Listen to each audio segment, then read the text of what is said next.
Hello, welcome to today's webinar, Cancer Nutrition Tips and Truth. My name is Sarah Tarani and I will be moderating today's webinar. This webinar is being recorded and will be available for viewing on our website.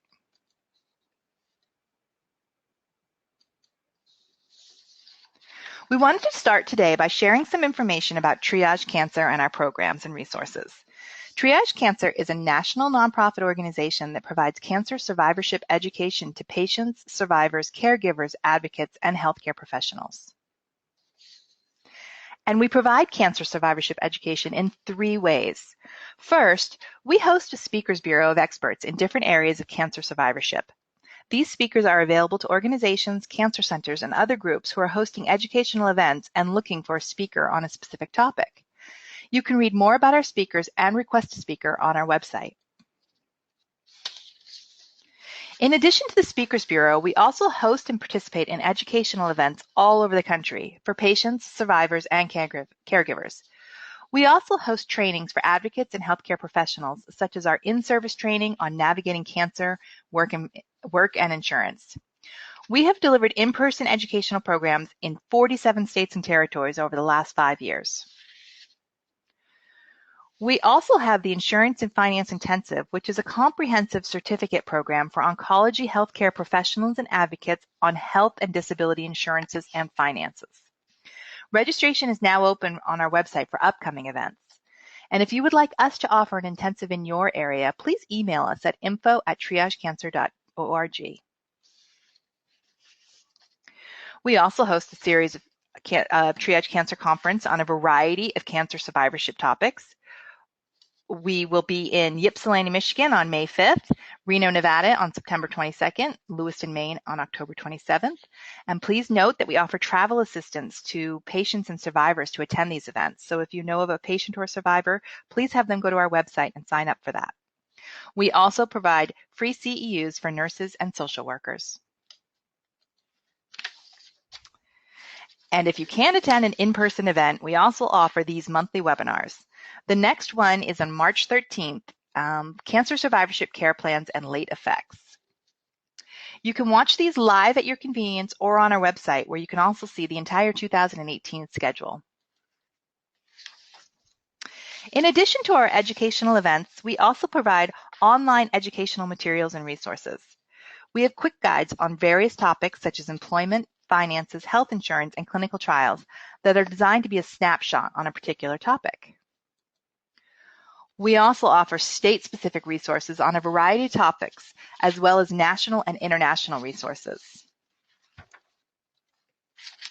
And because where you live can greatly impact what protections you have access to, we have charts of state laws on employment, disability, and health insurance-related issues. We also provide educational animated videos on cancer survivorship topics. We have this one on health insurance basics with key information that you need to know about your health, how your health insurance works, especially how to minimize your out-of-pocket costs. These videos are available in English with Spanish subtitles.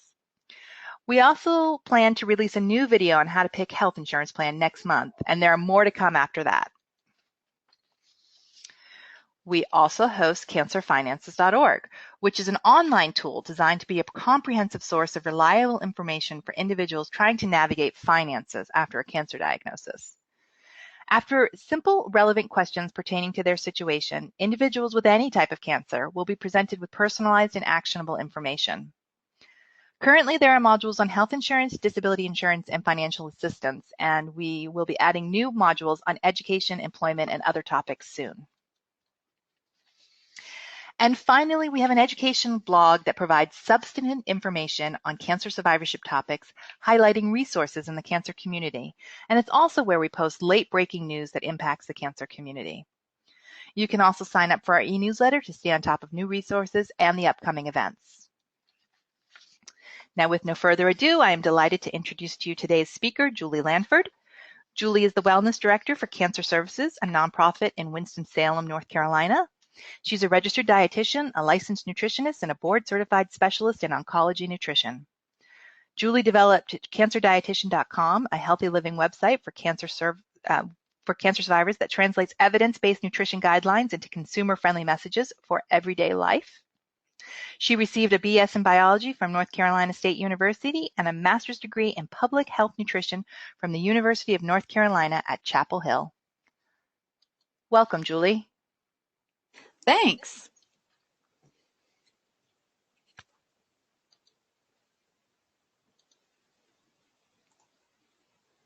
All right. So hopefully everybody can see the slides and hear me okay. Today's topic is cancer nutrition, myths and truths. And so what I'm going to do today is to review a couple things. First, we're going to cover myths and truths around cancer risk reduction and survivorship. Some of the common questions that I hear from my clients who come in or talk with me online.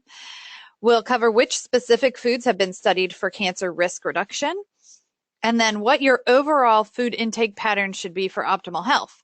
And I sort of break this down into the three parts because what I find is that there's certain types of people who prefer to receive information different ways. And I describe the sort of detail-oriented accountant and engineer and maybe administrative assistant who's very on top of the details tend to like to know, well, what specific foods have these specific nutrients that we know are good for us?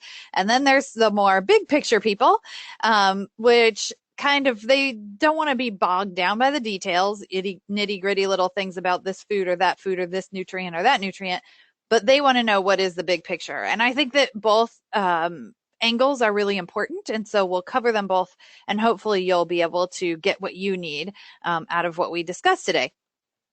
So we're going to jump right into the myths, and these are, as I said before, things that clients ask me most often that I find are very misunderstood, or else they're sort of things that are hot topics in our current society or fads that many people are following that might not be based on good, solid science. So my first one here is the myth that acidic diets cause cancer.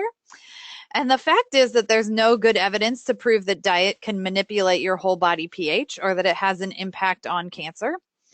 And so just, to understand that our bodies regulate our pH very tightly. And if our pH were to change very significantly, we wouldn't actually survive that. So it's a good protective mechanism for our bodies to keep a stable pH. However, when I look over, when these, celebrities, you think of Gwyneth Paltrow tends to do a lot of recommending of some, I would say, crazy diets. People are talking a lot about alkaline foods, alkaline diet, alkaline water. The truth is that your stomach acid is very acidic. And so it almost doesn't even matter how alkaline your water is when it mixes with an acid that's about as strong as battery acid.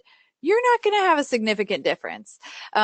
So the truth is that we need low pH to help denature things so that they can be absorbed and digested appropriately in our bodies. So we want our stomach acid to be that way. But by the time the food is digested into our body and absorbed and, spread throughout our bodies by our blood, we are not going to change the pH once it's in there. But when you look at what these diets actually recommend that you eat, I have a hard time arguing with them because they often recommend, you should eat more fruits and vegetables and nuts, and, you should eat less processed white foods, less alcohol, less added sugars. And, that in itself is probably good. It's just what they base their theory on is not good science. So we call that a myth. The alternating truth, though, what we know from strong science and multiple studies over and over showing the same results, is that we want you to eat more of a variety of vegetables, fruits, whole grains, and legumes such as beans. Why is that? Because plant foods give us important nutrients called phytochemicals, and they are the basis for a cancer-fighting diet. They help neutralize damage to our cells the way antioxidants function. Antioxidants are actually a category of phytochemicals. Phytochemicals also support our immune system. Essentially, this is just how our body functions. We need these nutrients for our body to function at its best. The only place we can get them is from plants, which is why we want you to eat a lot of plants. Now, You might be wondering, hey, well, I've already faced a cancer diagnosis. So is this recommendation good for me and for my caregiver who hasn't had a cancer diagnosis yet?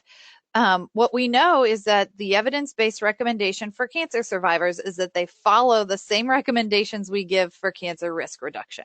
So that's the good thing to know, is that you don't have to eat differently unless you have some sort of side effect or a result of your treatments that causes you to have some issues you have to work around. But in general, we want cancer survivors to eat the same way we recommend for the general public. The problem is, as we all know, most people in America not doing so great when it comes to eating a healthy diet. But there's certainly, some things that we should focus more on, and that's consuming more vegetables, fruits, whole grains, and beans. All right, myth number 2, which honestly is probably more like myth number 1. I hear it all the time. Sugar feeds cancer. So when somebody comes into my office, a lot of times they're very anxious about this. They say, well, I heard sugar feeds cancer and I should never eat it. And some people are even going so far as to avoid all fruits, to avoid all dairy products, to avoid all even complex carbohydrates they're avoiding because they've heard that that's a sugar. So the truth is that all of our cells, whether they're cancerous or not, use glucose, which is that basic form of sugar. We use glucose for energy. That is how our bodies work. And we don't get to pick and choose which cells get what fuel. So what we know about the cancer cells is that they actually metabolize glucose really, really fast. And so when you have a PET scan and you have a radioactive glucose solution that they've run through your body, and you see on a PET scan that the cancer, quote, glows, right? That's how people describe it. It's not because the glucose is just going only to the cancer. It's because the cancer is actually metabolizing that glucose really, really fast. And that's what the PET scan is picking up on. So the glucose is going everywhere in your body. It's just that it shows up in the cancer because of how fast it's metabolized, not because more of it goes there. So the way that glucose works, whether it comes from complex carbohydrates or added sugars, like you find in sodas or, candy corns here on the picture, the way that glucose works is that it actually gives all our cells energy, especially our brain cells. So, it's not true that sugar feeds cancer only. It also feeds all the other cells of our body. And the other piece about sugar is that there are lots of different types of sugars. And some of them, I would say, are much better for us and come in the packaging with other beneficial nutrients, like the strawberry, right? It has some fruit sugars in it, but also has a vitamin C, it has antioxidants, it has fiber, it has so many different things that's packaged with that natural sugar that we consider it a healthy choice.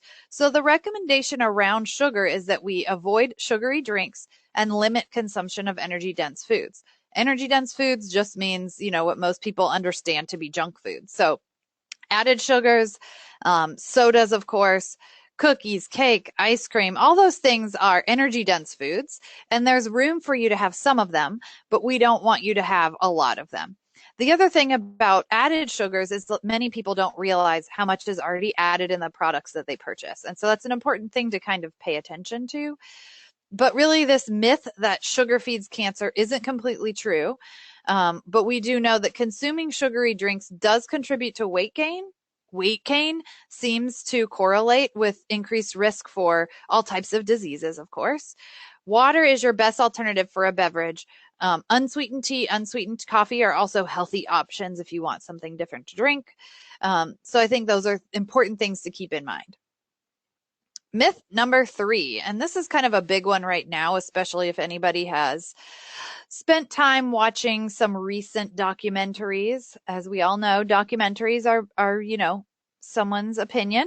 Documentaries usually are not consensus reports by scientific bodies. And so I think it's important to remember that it's really giving often just one point of view.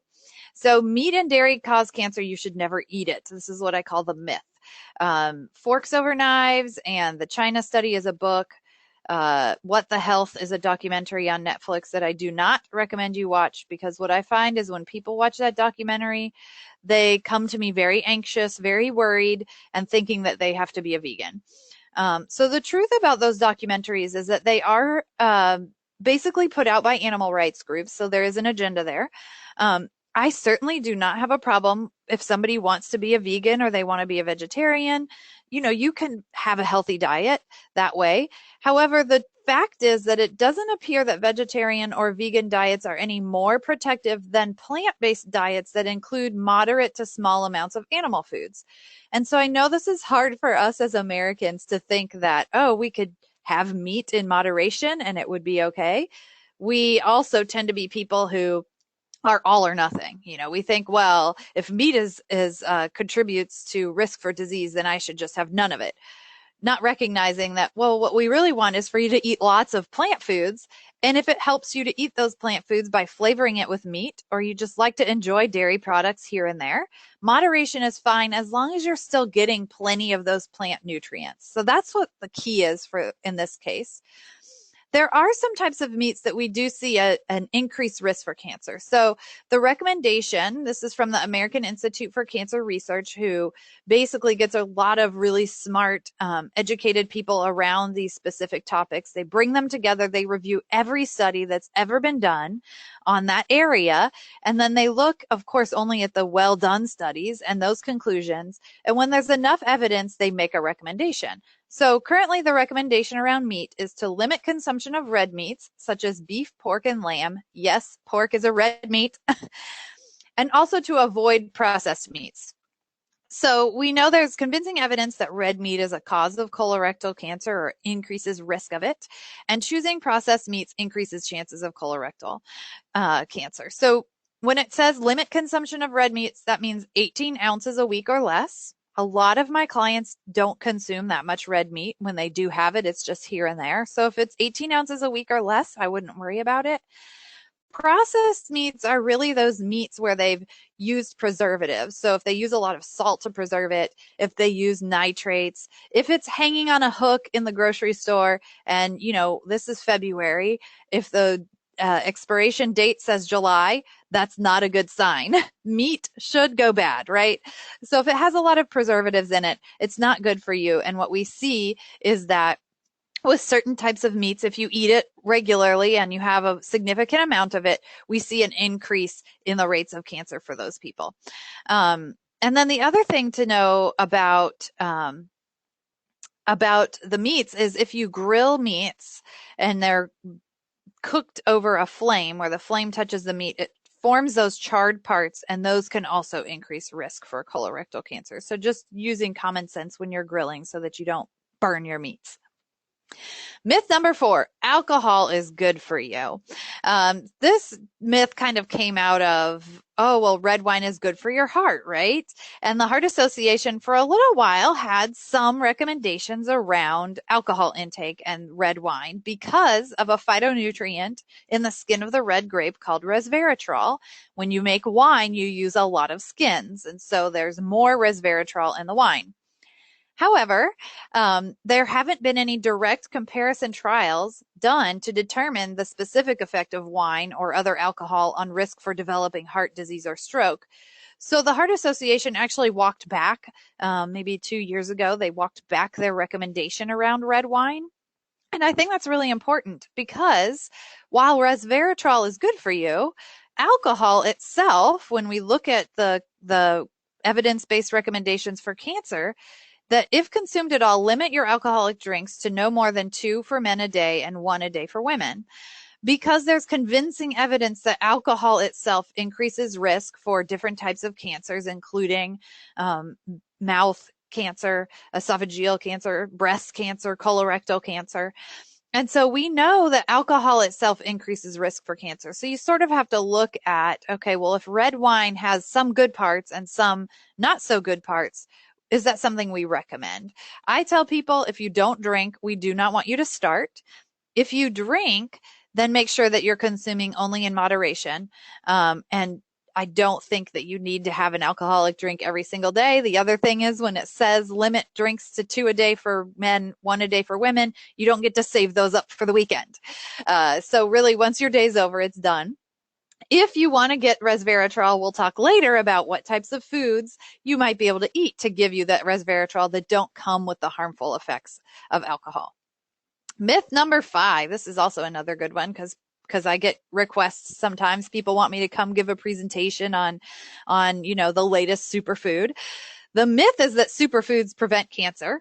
Actually, I would say the myth is that there is a superfood, because the truth is there's no such thing as a superfood. What does that even mean? Mainly, it's a marketing term that's used to sell products. It has no scientific basis. And really, it's a gross oversimplification to say that any one food on its own could have a major influence over your chances of developing cancer. I actually have a friend who sent me a message yesterday saying, hey, what do you know about elderberry syrup? Because she has friends who are taking it as if it's going to enhance their immune system or prevent some sort of ill effects. And I was like thinking, what exactly? They're making syrup? Are you going to put it on your pancakes? Well, it told you to take it, and they were selling it for $20 for a little jar that's about the size of a jelly jar. That to me is, that's going over beyond, what is common sense. So certainly there's no superfood. However, we also know that your body best utilizes nutrients in food form. So I think that's another key, is that usually someone is using the term superfood to sell a product, and usually that product doesn't have the food form of that particular superfood. It's usually just an extract, a juice, a pill. And what we know is from studies over and over show that supplements do not give us the same benefit as consuming nutrients in food form. So the recommendation with all this data is actually don't use supplements to protect against cancer. That doesn't mean you shouldn't take a multivitamin, or if your iron is low, you should definitely take an iron supplement for sure. However, for a lot of people, they're just taking supplements under the assumption that it's going to improve their health. And what we see with data is that it's not the pills, it's actual food. So as I say, your body prefers nutrients in food, not pills. So if you want to take a multivitamin, it should be on top of an already, plant nutrient full diet. So that brings us to these phytochemicals. Where do you find them? Which kinds do you want to focus on? How can you make sure that you get plenty every single day? So first, you need to understand what they are. Evidence continues to show that minerals, vitamins, and phytochemicals found in plant foods interact to provide extra cancer protection. There's over 1,000 discovered so far. I was just doing a little bit of research to try to figure out how many have we discovered so far. Some people say 4,000. I've seen comments about tens of thousands from scientists. The thing is, some plant nutrients we don't eat, right? And so some of them are plants that we eat. So definitely there's over 1,000. You don't have to know every single one. Even I don't know every single one, but they come generally in categories. So if you think of phytochemicals as this big group of plant nutrients, it's kind of broken down into little categories. So you have antioxidants, you have carotenoids, you have isoflavones, you have catechins. Within those categories are individual phytochemicals, and plants have a variety of them, which is why we want you to eat the plant version rather than the pill version. And when you eat them, they come packaged in the food with vitamins, with minerals, with other phytochemicals. And so they all combine to give you extra cancer protection, which is much better than just consuming one phytochemical on its own. How do they work? Well, they have a lot of different ways to function in our bodies, and depending on the category or the phytochemical, it kind of works in different ways. So it's like a team, right? This is your team coming into your body to help it function. So some of them stimulate your immune system. It can block toxic substances that we eat, drink, or breathe so that they can't become carcinogens in our body. That's cancer promoters. It can reduce inflammation that makes cancer growth more likely. It helps to prevent DNA damage and also can help repair DNA. So if you think about how cancer develops, it starts with damaged DNA that for some reason keeps repeating itself over and over and over again. So can we prevent that damage or repair the damage so it doesn't repeat itself? It can reduce oxidative damage to cells that sometimes that damage can spark a cancer growth. It can slow the rate of cancer cells, so it is not a treatment in itself. However, can we help our bodies to control that growth? Possibly. It can trigger damaged cells to commit suicide before they can reproduce. We call this cell apoptosis, where if a damaged cell is sort of dies and we can package it and get rid of it so that it doesn't reproduce itself. And helps to regulate hormones, which is also an interesting area of research. So when I describe it, you get these phytochemicals from plant foods. It's grown in the plant. We eat the plant. It then is in our body and helps our bodies function. So basically, every time you eat, it's an opportunity to provide your body with the tools that it needs to function or to promote your health. So I want you to see eating as an opportunity to promote your health rather than seeing it from the negative, which is where a lot of people approach it. They think, well, I can't have this. That's bad for me. This isn't allowed. No, no, no, which is very depressing. It's not a fun way to approach your life or your nutrition plan. Rather, I want you to see these foods that you're choosing as an opportunity to put in to your body the tools that it needs to function. So now we're going to go through those specific categories of phytochemicals and where you find those in the foods that you might choose. So the nice thing is, here's one phytochemical. A lot of people have heard of beta carotene. If you don't know, that's part of the carotenoid family, and there's several different carotenoids. So beta carotene is one, lycopene and lutein. If there's anybody who's noticed, people tend to talk about that for prostate health.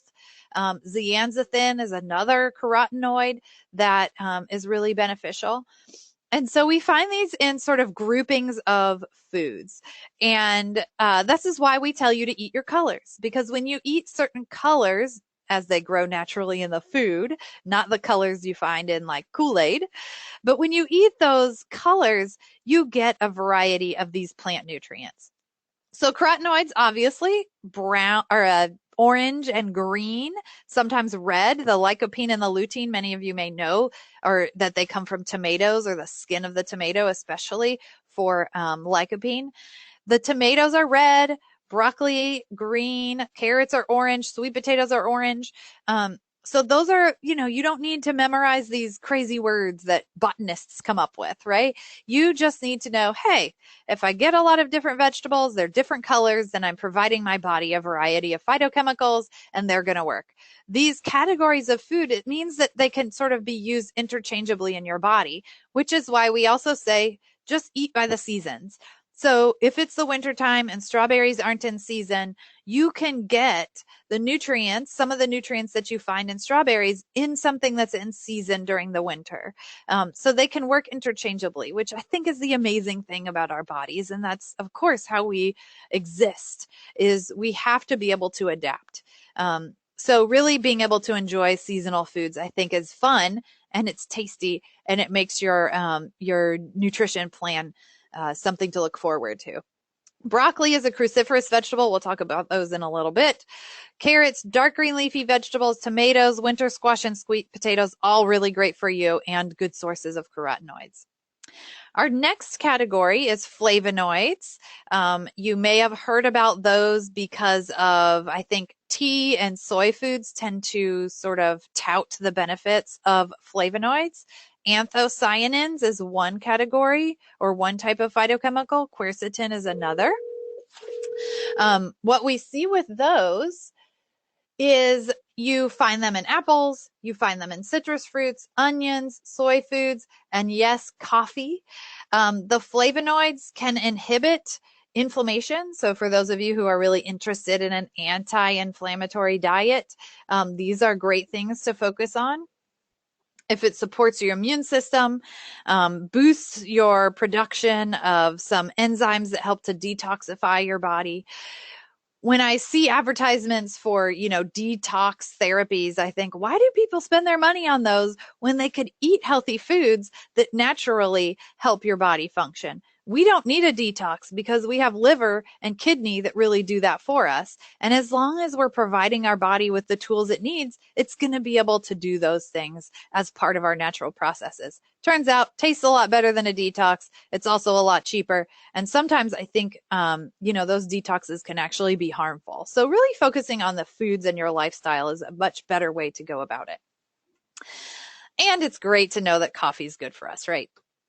Next group of phytochemicals is the indoles, glucosinolates, and isothiocyanates. And what you want to know about these is they are the most researched, I would say, category of food when it comes to interaction with cancer protection. We know that it can induce or help with that detoxification of carcinogens through that enzyme system. For whatever reason, certain people have DNA where when they eat cruciferous vegetables, it helps them to make this system more active. We cannot at this point, we don't have the ability to really check people's DNA and see if you have that type. Maybe in the future we'll have that capacity, but the good news is broccoli is good for you, whether you have that DNA or not. So lots of fiber and other nutrients. So everyone might as well just go ahead and enjoy it. The cruciferous vegetables are broccoli, that category of foods, cabbage, collard greens, kale, cauliflower is a really popular nutrient right now, or food. Brussels sprouts, my 7-year-old told me the other day, those are my favorite, which was a surprise to me. I'm happy about that. So there's really easy ways to prepare these. So one of the tips that I give people is that roasting vegetables is a easy and delicious thing that you can do. And something I actually just did this week that you can do is you can buy broccoli frozen. So I just got it at Costco, a package of broccoli. You can take it straight from the freezer, put it on a roasting pan, toss olive oil on it, salt and pepper. I think I put like garlic powder and onion powder, mix it all together. And then you can roast it in the oven at 400 degrees. I think it took me like 15 minutes. I stirred it up, maybe another 15 minutes, and they're really good. And I do the same thing with Brussels sprouts, whether they're fresh or you can also do that if they're frozen. So that's a simple way for you to prepare a healthy, vegetable side dish that tastes good and doesn't take a lot of food prep. You don't have to prep it when it comes straight out of the freezer already ready for you. Next category is inositol, also known as phytic acid. It is found in the bran from a few different grains. So corn, oats, and rice, and rye, and wheat. Bran have this phytochemical in it. You also find it in nuts and soy foods. So this is a reason why we know whole grains are good for you, because the whole grain includes the bran as opposed to refined white grains where the bran has been removed. Why would you want to eat the food where they've removed these beneficial nutrients? I don't know, except, people like white rice because it's fluffy. But if you can enjoy the flavors and the different textures of whole grains, you get a lot more nutrition out of the same amount of food. And then I also point out here that some of the more popular fad diets right now, paleo diet, ketogenic diet, are eliminating the entire grain group as if you're not supposed to eat it, which doesn't make any sense to me because there are so many really great nutrients for you. Also, gluten, there is nothing wrong with gluten for those of us who tolerate it. Most people do just fine with gluten. And so even the idea of avoiding wheat and rye is not necessary unless you have celiac disease or some sort of gluten intolerance. Isoflavones are the next category, mainly found in soy foods. So whether that's soybeans, tofu, soy milk, edamame also is a great, delicious, and easy food to eat. So you can buy edamame or the soybeans either in their pods, which you can see in this picture. That's a soybean with the pod. You don't eat the pod, okay? And then you could see the individual beans. You can buy them frozen either in the pod, which is kind of fun to eat. If you go to Japanese restaurants, you get the edamame. But also you can buy them out of their pods, which to me is a little bit more convenient. If you're trying to prepare a meal, is that you pull it from the freezer. I'll even stir fry them. So a little oil in the pan, and then pour them in the pan and just stir fry them until they're cooked. I think they're really good, really simple. And soy is, of course, also a form of protein. So it's a plant protein, which means you get bonus points. There has been some controversy around soy foods, especially for hormone positive cancers like hormone positive breast cancer survivors. Sometimes endometrial, ovarian, and prostate cancer can be hormone related. In the 90s and early 2000s, there was discussion around, well, soy has some plant estrogens in them. And therefore, if human estrogen is bad for these certain types of cancers, then would plant estrogens also be bad for them? And so, out of extreme caution, oncologists were often recommending that these patients avoid soy. The thing is that with more research, we found that that theory was based on studies done in rats. And the way rats metabolize soy is very different from the way that humans metabolize soy.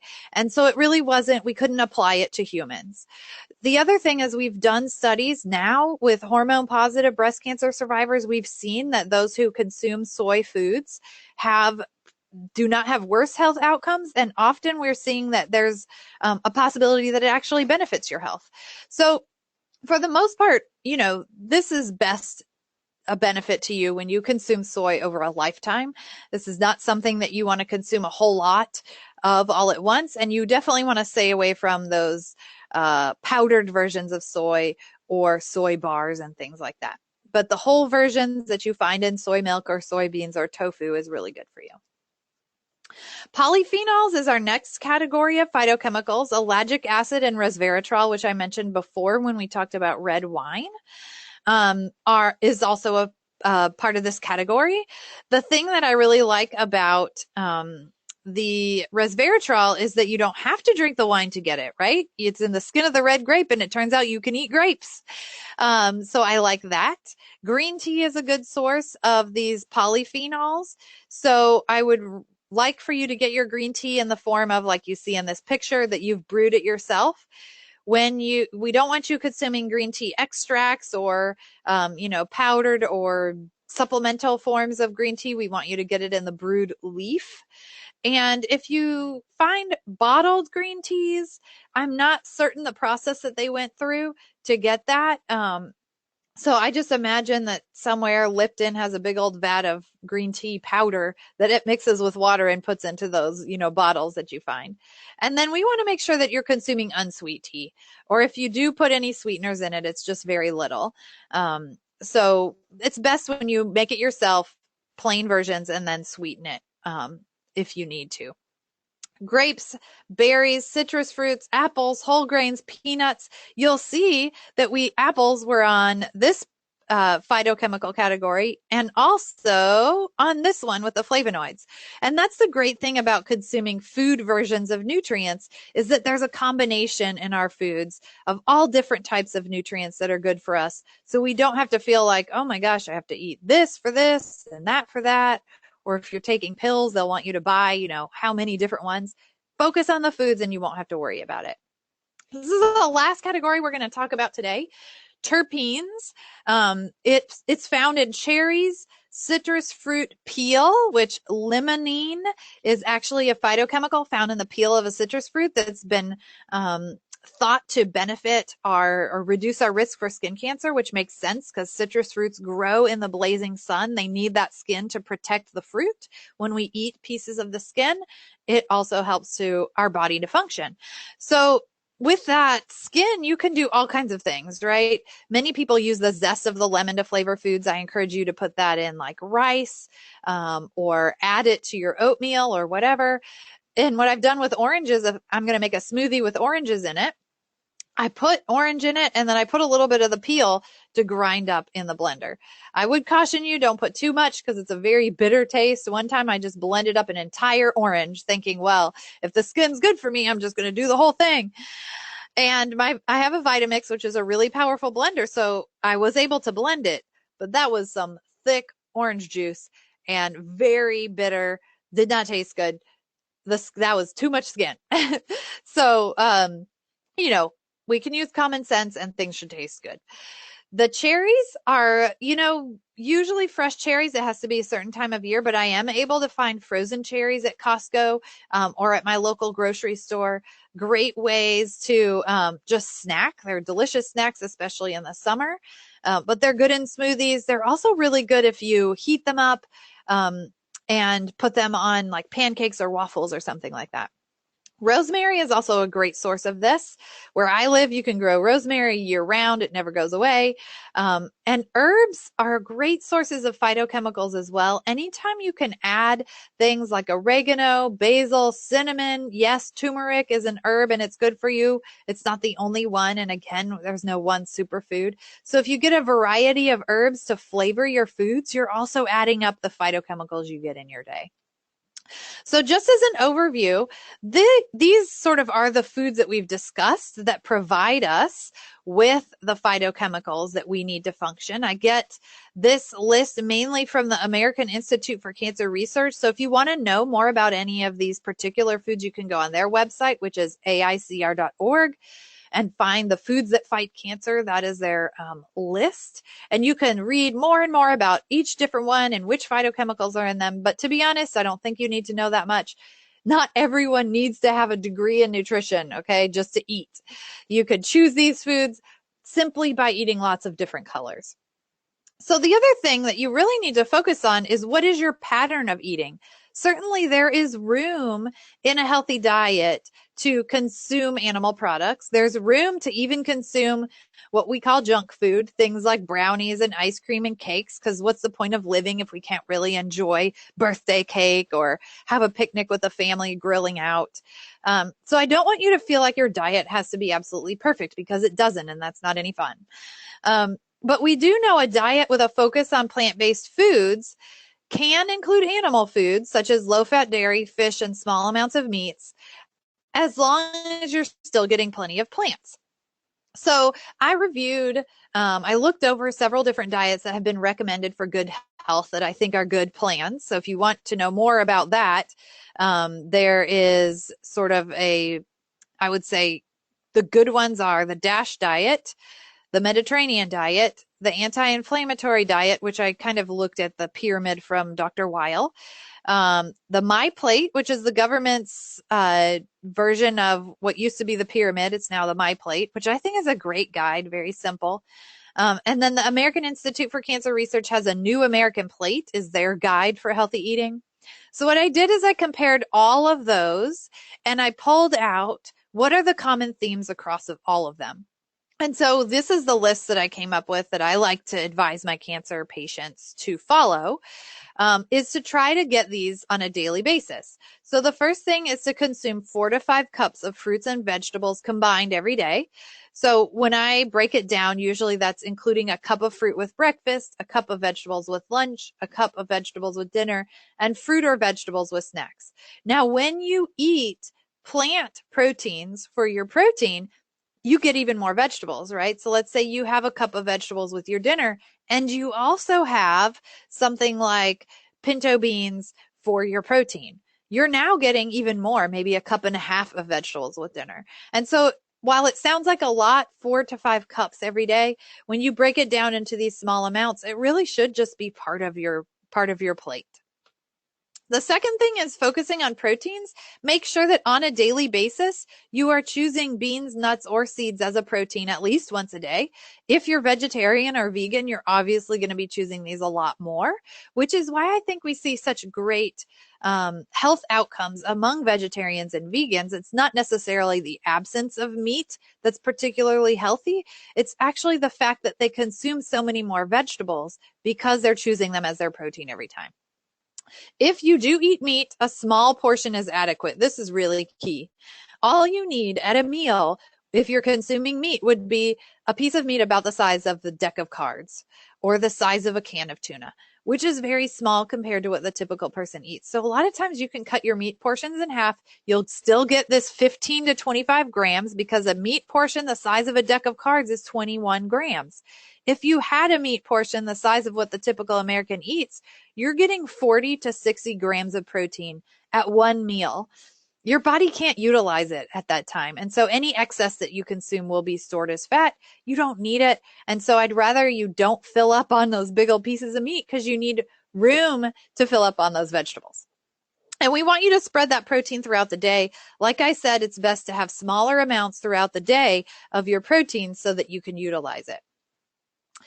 100% whole grains is a common theme, 2 to 3 cups per day, and that is measured cups. So if you have rice or pasta sometime, go ahead and use a measuring cup, measure a half a cup, put it on the plate and see what that looks like. Because you might hear 2 to 3 cups a day. That sounds like a lot. Is not a lot when you actually see what it measures out to be. And for sure, choosing the 100% whole grains because they will give you more nutrients than the refined white grains. For fluids, we want you to have at least 64 ounces a day. Choosing plain water, you can flavor it with fruits and vegetables like you can have strawberry water, cucumber water, lemon water. It's just kind of fun ways to give a little bit of flavor. And then if you eat those produce, items after you drink the food, then you get extra fruits and vegetables, right? Drinking water and unsweet tea or unsweet coffee instead of sugar sweetened beverages is really key as well. And you do get phytochemicals in that tea and coffee, as long as you're not throwing, a ton of whole milk and whipped cream and syrup in it. It's a good healthy choice for you. The other way is to get more phytochemicals is to flavor your foods with herbs and spices. Buy plain versions of foods. Like I mentioned, brew your own tea. I buy plain yogurt. I flavor it myself at home. Yes, it tastes like sour cream, which is handy because you can use it in place of sour cream. But plain yogurt, if you just add a little bit of honey, can really be delicious, and you get to control how much honey goes in there. I did a cooking class the other day for survivors here in my area, and the thing that I had them try was, okay, use plain yogurt, use some granola that we made. I taught them how to make their own granola, and we used blueberries. They didn't even need to add sugar to their yogurt because the flavor from the blueberries and the granola was enough. Whereas if they bought flavored yogurt at the store, it would have had probably 15 grams or about 4 teaspoons of added sugar in that little cup. So those are good ways to add flavoring without adding extra added sugars or salt. So what does your plate look like? This is kind of the take home I hope that you get from our talk today is, okay, when I sit down to eat, what should my plate look like? Well, this is what the typical American's plate looks like. It's half covered in meat. I talked about that's about twice as much meat as they need. Any extra that they're consuming in terms of protein is going to be stored as fat. They fill up most of the rest of their plate with some sort of processed white starchy food, right? They are eating either white rice or some sort of white pasta. They might have grits in my area of the country, or some frosted flakes. And then they might have a little corner of vegetables. It's covered in cheese sauce, or it's just a slice of lettuce or a slice of tomato on their quarter pounder. And the problem is, first off, they're having too much meat, too much carbohydrate, and it's refined, not healthy carbohydrates. And then they have a tiny little, corner of vegetables. That's the only place they're getting their phytochemicals. It's not enough. Their body needs more. So the current recommendation really does get you there when it comes to these plant foods. We want you to cover half your plate in fruits and or vegetables. So if you're measuring that, I would tell you that's about a cup. Your starchy food, whether it's a sweet potato, a white potato with the skin, it should only be a quarter of your plate. Things like rice, pasta should not be on your whole plate. It should be in the quarter. You might put your fruit and vegetables on top of it, but it should be anywhere between a half a cup and 1 cup, depending on what you're having, how much of it you need. And your protein really should be a small amount. And so the 15 to 25 grams is the recommendation. The piece of meat that's the size of a deck of cards is 21 grams of protein. If you consume a plant-based protein, it's a little bit different, but anywhere from a half a cup of beans to a cup of beans would be a good amount to have at the meal. So what's the bottom line? I say keep calm and eat your vegetables. And you'll notice nowhere in our presentation, nowhere in the evidence-based guidelines that I told you about, did we say you had to eat all organic. Did I say that you cannot have genetically modified foods? No. Those are issues that I think are important for us as a society to understand and to learn about. But there is not conclusive evidence at this point that you have to eat organic foods to have good health. There is lots and lots and lots of evidence that you need to eat plant foods, your vegetables, your fruits, your whole grains. It is not necessary for you to have organic versions of them in order to get those phytochemicals. And it is far, the beneficial components that you find in plants far outweigh any potential risk of pesticide residue that might be on your food. So what I tell you is if you want to organic, it makes you feel good. You like how the farmers are, taking care of the land and those kinds of things. I think that's a fine choice. But if you can't find it, you can't afford it, or you just don't want to have to worry about it, you do not need to. So I call it a choose your own adventure.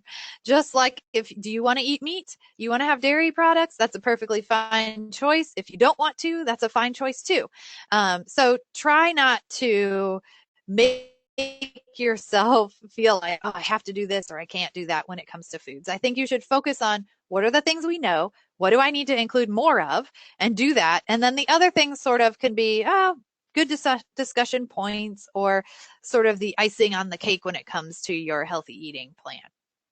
So that's pretty much what I've got for today. There are some ways that you can get more information if you'd like to know more. I've been writing cancerdietitian.com for 10 years now, so there's lots of information on there. I have other webinars you might be interested on there. We don't charge for any of those, the articles I write, and really I get my ideas from you all as readers and listeners. So if you have questions, feel free to email me. My email's on there. I am located in North Carolina, but I'm also on social media. So Facebook, Twitter, all of those places. If you like to get your information there, be sure you're following me. But that's all we've got for today. I hope it's been helpful, and I'm going to turn it back over to Sarah.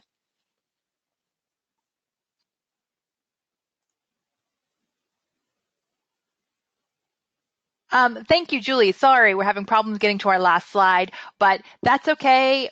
We are wrapped up today. If you do have any questions, please email us at triagecancer.org, info@triagecancer.org, and you can always sign up for anything that we talked about on our website. Thank you very much and have a great day.